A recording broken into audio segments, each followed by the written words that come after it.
My inspiration for Lisik Origin Point is actually being a filmmaker. Wala tayo masyadong nakikitang zombie films. Even if we have zombie films, most likely either comedy or not so serious. We are showing the basic reactions nila on what's happening, on kung paano lalabas yung ugali nila, pagkatao nila doon sa pelikula. That is one of the strengths of Lisik Origin Point. One of the biggest challenges we have is only had 6 days to do it.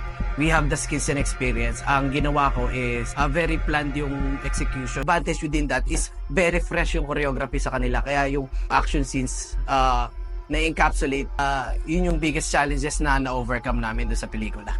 Yung ginawa ko dito sa Lisik Origin Point is a combination of everything. Yung mga almost impossible shots, hinaluan natin ng CGI para ma-accomplish natin yung quality. Ginamitan na lang natin siya ng VFX. Ang kinaganda dun sa VFX, kontrolado mo siya kung gaano karami, kung gaano kalakas. Yun yung mga techniques na in-incorporate ko para it's engaging from start to finish. Lisik Origin Point ay isang zombie film. Sinisalarawan namin dito yung buhay ng mga estudyante, kanilang eksperyensya sa kanilang saya, lungkot, galit.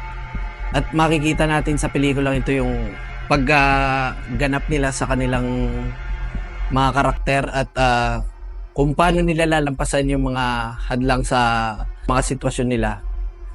Ang Lisik Origin Point it's a very exciting movie, very action-packed and very emotional.